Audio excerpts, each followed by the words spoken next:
Hello student. So today we'll start chapter number 3 nouns. तो nouns क्या होते हैं बच्चों? एक तरीके से किसी भी पर्सन, एनिमल, प्लेस या थिंग का नाम होता है. तो a noun is a name of a person, animal, place, thing, idea और feeling. तो नेमिंग वर्ड्स को हम क्या बोलते हैं? नाउन बोलते हैं.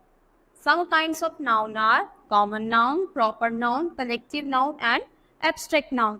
तो nouns में हमारी कितनी टाइप्स की होती है? 4 टाइप्स की. Common noun, proper noun, collective noun and abstract noun. The painter is painting a portrait. तो इसमें क्या है? एक पेंटर है, वो क्या बना रहा? पेंटिंग कर रहा. There are children in the classroom. तो हमारी क्लासरूम में क्या है? बच्चे हैं. The horse is running. तो इसमें क्या है? हॉर्स के बारे में बात हो रही है, इसमें पेंटिंग के बारे में, इसमें क्लासरूम के बारे में. There are fruits in the baskets. तो इसमें किसके बारे में बात हो रही है? जैसे फ्रूट्स रखे हैं, किस में रखे हैं? बास्केट में रखे हैं. तो painter is the name of a person. तो देखो पेंटर क्या है? किसी पर्सन का नाम है. क्लासरूम किसी जगह का नाम है. ये पर्सन का एग्जाम्पल दिया है.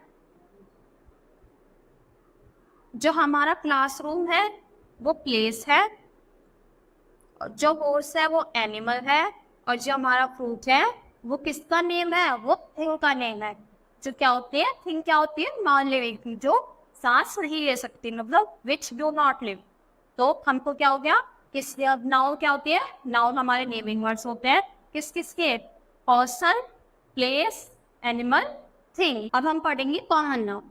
A common noun is a common name of a person, animal, place or thing. For example, girl, boy, house, ball, etc. तो common noun क्या होता है? किसी भी चीज को common noun. जैसे girl, तो सारी लड़कियों को हम girl बोलते हैं ना, सारे ही. डॉग को हम डॉग बोलेंगे. हाउस हम बोलेंगे कि देखो जो भी ऐसा होता होगा ना, ऐसा दिखता होगा, उस सबको हम क्या बोलेंगे? हाउस बोलेंगे.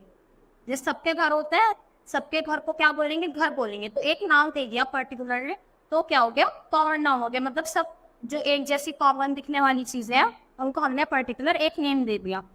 Thus, common noun is a name that can be given to all things of the same kind.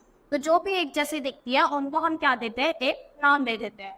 For example, when we say the word ball, it means all round things of that kind. They begins with a capital letter. तो nouns हमारे capital letter से start होंगी. जैसे ball है तो बोल दिया कि जो भी ऐसी दिखती होगी ना, राउंड शेप पे होगी, उसको हम दिखने वाले को क्या बोलेंगे? बॉल बोलेंगे. अब जैसे पेंसिल हो गई, तो जो भी हमको ऐसे दिखती होगी हम उसको क्या बोलेंगे? पेंसिल बोलेंगे. तो ये क्या हो गया? हमने किसी सब चीज सेम चीज दिखने वाली चीजों को हमने एक नेम दे दिया. अब हमारी आती है प्रॉपर नाउन. तो प्रॉपर नाउन क्या होगा? Proper noun is a special name of a particular person, name, place or anything. अब proper noun में क्या होता है? जैसे common noun में तो हमने एक जैसी चीजों को एक जैसा नाम दे दिया. तो proper में किसी एक ही चीज के बारे में बात होगी, मतलब किसी पर्टिकुलर इंसान के बारे में बात होगी. जैसे पर्टिकुलर इंसान है तो इसी के बारे में बात होती है. तो ये क्या है? Proper noun. और हमने इसको एक नेम दे दिया. जैसे Raymond, Jackie, white house, leaning tower, they begin with the capital. अब देखो जैसे आपका नेम है राम, तो राम अगर हम बोलेंगे तो बहुत हम सारे दिखने वाले इंसानों को तो राम नहीं बोलेंगे, सिर्फ इसका नेम राम है. तो ये क्या हो गया? हमारा प्रॉपर नाउन. और अगर हम लिखे बॉय, तभी किस में आ जाएगा? तभी हमारा कॉमन नाउन में आ जाएगा. पर अगर हमने उसको पर्टिकुलर नेम दे दिया तो वो हमारा प्रॉपर नाउन में आ जाएगा. जैसे ताजमहल, तो ताजमहल बहुत सारे थोड़ी है, सिर्फ एक ही है ना. तो इसलिए हमने क्या कर दिया? किसी एक चीज को पर्टिकुलर नाम दे देते हैं, तो वो किस में आ जाती है? प्रॉपर नाउन में. फिर हमारा आता है collective noun. A collective noun means a number of similar person, animals और thing taken as one. For example, class, team, crowd, army, flock, bunch. तो एक जैसी चीजों को अगर हम एक साथ रख दें, जैसे हमारे पास बहुत सारे फ्लावर्स हैं, ठीक है, तो हम एक फ्लावर को तो फ्लावर बोलेंगे, बहुत सारे को फ्लावर्स बोलेंगे. पर अगर हमने इनका क्या कर दिया? बहुत सारे एक साथ रख दिए, तो इनके ग्रुप को क्या बोलते हैं? बुके बोलते हैं ना. कि हाँ, फ्लावर का क्या हो गया? बुके हो गया. ऐसे ही अगर हम बहुत सारे लोगों को देखें एक साथ, तो हम क्या बोलते हैं? कि क्या है, बहुत ज्यादा भीड़ है, रश है, तो उनके लिए हमने क्या दिया, क्राउड वर्ड दे दिया। अब जो हमारे, देखो ये तो है बाहर वाले लोगों के लिए हम क्राउड वर्ड यूज करते हैं। अगर बहुत सारे पीपल किसी घर के अंदर है तो उनको हम क्या बोलते हैं, फैमिली। हम सब क्या है, फैमिली मेंबर्स। तो इसीलिए क्या दे दिया कि एक जैसी दिखने वाली चीजों को एक साथ इकट्ठा करके अगर हम उनको कोई नेम देते हैं तो वो हमारा कलेक्टिव नाउन में आता है। जैसे collective nouns can be counted, collective nouns को क्या कर सकते हैं, काउंट कर सकते हैं, मतलब गिन सकते हैं। जैसे 5 पेंसिल्स, तो क्या हमने काउंट कर लिया ना। तो अब जैसे बुक है, तो बुक में हम काउंट कर सकते हैं कि कितने फ्लावर्स हैं। फॉर एग्जाम्पल टीम, तो टीम क्या होती है, टीम बहुत लोगों की होती है। जैसे हमने ले लिया किसी गेम में 6 मेंबर्स होते हैं, 6 प्लेयर्स होते हैं, किसी में 11 प्लेयर्स होते हैं, किसी में 12। तो क्या होता है, तो उन सबको क्या बोलेंगे हम, टीम बोलेंगे। अब देखो ये कुछ वर्ड्स हैं, ये आपको लर्न करने हैं। जैसे हम ग्रुप ऑफ पीपल को क्या बोलेंगे, क्राउड, पर अगर वो बाहर के है, स्ट्रीट की बात हो रही है। और अगर घर के है तो फैमिली।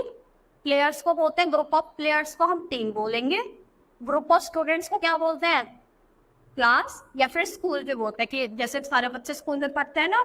और अगर क्लास की बात करें तो क्लास में बहुत सारे बच्चे होते हैं।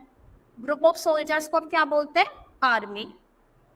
फ्लॉक किसको बोलते हैं, शीप, कैमल्स, बर्ड्स, इन सब के लिए हमारा क्या वर्ड यूज होता है, फ्लॉक। डॉल्फिन्स और व्हेल्स के लिए हमारा वर्ड यूज होता है, school. Cattle, goats, elephant, deer के लिए हमारा यूज होता है, हर्ड। किटन, पप्स के लिए हमारा यूज होता है, लिटर। लायन के लिए हमारा ब्राइड यूज होगा। टोप हमारा किसके लिए यूज होगा, horses, monkeys and gorillas. Pack हमारा होगा वॉल्स और डॉग्स के लिए। ब्रोड, हेन्स के लिए। कॉलोनी, बैट्स, टर्माइट्स, एंड्स के लिए। और स्वॉर्म हमारा बीज, लाइस, बटरफ्लाइज के लिए। फिर ऐसे ही ये कुछ और वर्ड्स हैं। हाउस के लिए पार्लियामेंट यूज होता है। रोस्ट के लिए शोर यूज होता है। फ्लावर, ग्रेप्स, बनानास, कीज के लिए बंच होता है, हम ये भी बोलते हैं कि bunch of flower. Stick, clothes, books, newspaper के लिए हम क्या यूज करते हैं, बंडल। नैपकिन, टिश्यूज के लिए हम यूज करते हैं, सेट। कार्ड्स के लिए बोलते हैं अ पैक ऑफ कार्ड, जैसे बहुत सारे कार्ड्स रखे रहते हैं ना, तो पैक। ट्रीज और स्टार्स के लिए हम क्या यूज करते हैं, क्लस्टर। तो ऐसे ही क्या करना है, आपको ये वाले वर्ड्स लर्न करने। फिर हमारा लास्ट में बचता है एब्स्ट्रैक्ट नाउन। तो एब्स्ट्रैक्ट नाउन एक तरीके से क्या होता है, सडन, स्टेट, फीलिंग और क्वालिटी। तो हमको किसके बारे में बताता है, जैसे स्टेट कि जिंदा है या फिर सो रहा है, क्या कर रहा है, तो स्टेट बता रहा है। फीलिंग, हम खुश हैं, दुख है, उदास हैं, तो फीलिंग बताएगा। क्वालिटी, किसी स्थान की क्वालिटी के बारे में बताएंगे। जैसे स्टेट कैसे बता सकता है, स्लीप, हेल्थ, स्माइल, जैसे सो रहा है उसकी हेल्थ के बारे में, स्माइल कर रहा है, तो ये सब किसके अंदर आएगा, स्टेट के बारे में। फीलिंग, जॉय, सोरो, ठीक है। और क्वालिटी कि वो बहुत ज़्यादा हैप्पी है, या फिर ऑनेस्टी। तो एब्स्ट्रैक्ट नाउन क्या होता है, एक तरीके से फीलिंग कह दो। फीलिंग हमारी किस में आती है, एब्स्ट्रैक्ट नाउन। तो हमने कितने तरह के नाउन्स पढ़े, 4 तरह के। कौन कौन से, common noun, proper noun, collective noun और एब्स्ट्रैक्ट नाउन। कॉमन नाउन क्या था, एक जैसी दिखने वाली चीजों को हमने कॉमन बोला। प्रॉपर नाउन, जब हमने किसी पर्टिकुलर चीज को नाम दे दिया तो किसमें आ गई, प्रॉपर नाउन। कलेक्टिव नाउन क्या थी, जब एक जैसे दिखने वाली चीजों को हमने एक साथ करा और उनके ग्रुप को क्या दे दिया, एक नाम दे दिया। फिर एब्स्ट्रैक्ट नाउन क्या थी हमारी, जो सडन फीलिंग के बारे में बताती, मतलब हैप्पी, सैड, या फिर उसके स्टेट वगैरह के बारे में। तो I hope you understood this chapter. That's all for today, thank you.